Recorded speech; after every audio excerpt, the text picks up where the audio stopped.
Behavior Savers. Today I'm going to show you a resource I created from my Teach with Books series that teaches pre-K through second grade students how to manage disappointment. For this resource, I use the book called You Get What You Get.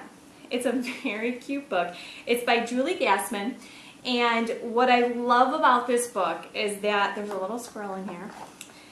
His name is Melvin, and he goes through how he throws a fit when he doesn't get what he wants. And so the main topic on this book is disappointment.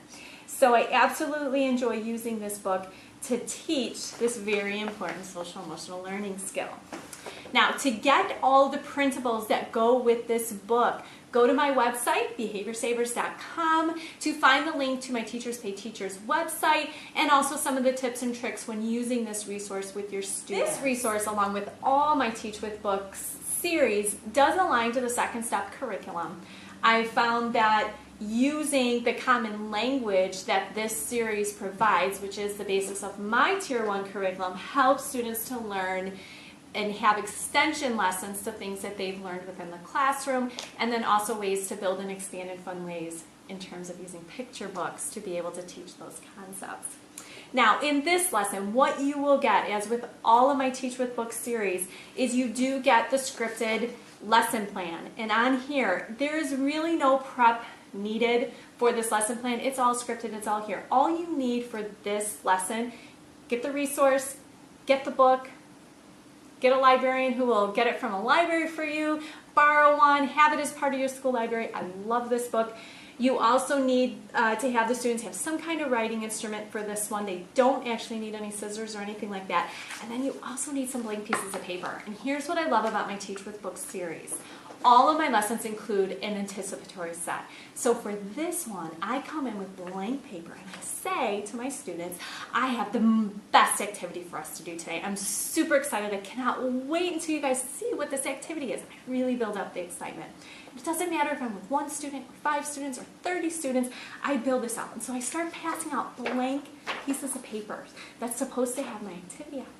And then what happens is somebody typically raises their hands like, there's nothing on my paper. We don't know what to do. And I'm like, oh no, the copier didn't copy my paper. Oh no, our activity is ruined. And so I go through that whole little skit with them and walk through how I'm feeling disappointed and are they feeling disappointed and what does that feel like in their body. And so we go through all that.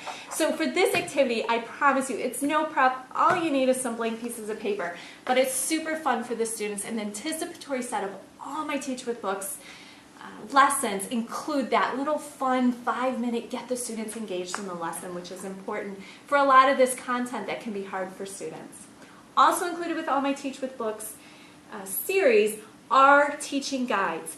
In my experience, I love reading books. I love discussing them. However, a lot of my students need something to look at or something visual to follow.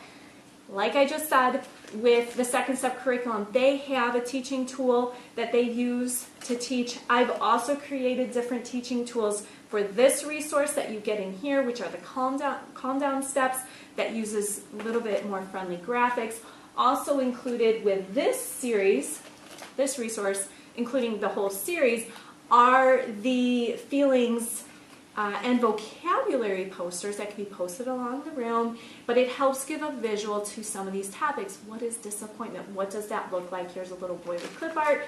I also have the picture ones as well. Now, for this resource, one of the big ways that we teach this is, what do we say in our head? What's that positive self-talk? So it's really working on that piece of it. So I also have a teaching tool that walks our students through what positive self-talk might be. Here's an example. You didn't get the food you wanted, so you didn't get to eat what you wanted at lunch or a snack or any of that stuff. What could you say when you feel disappointed? I feel disappointed. What could you say to yourself? You could say, well, I'll eat what I have, or maybe next time. My students enjoy these examples. They're able to come up with their own, and they really do enjoy it. I've also included in this resource a blank page. So if you're working with a specific student that tends to kind of give more negative thoughts, this is a great way to go through examples for themselves. They can draw their own pictures. You can look online. They can have their own little positive self-talk picture here. Also included with this resource are skill checks. This is a simple one. They just say yes or no if that's how you would handle being disappointed.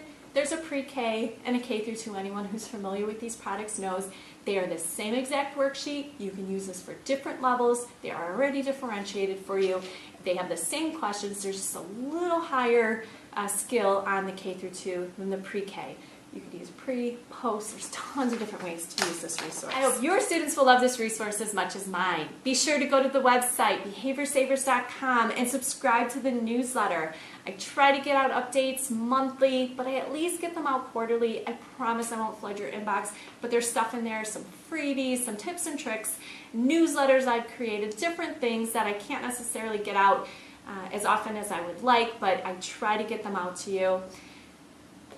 I hope you enjoyed this resource. Be sure to leave me feedback on my Teachers Pay Teachers site. Always love to hear what you guys have to say, how you're using it. Use the blog. I'm Heidi. I hope that all students are able to be their best, and with your help they can. See you next time.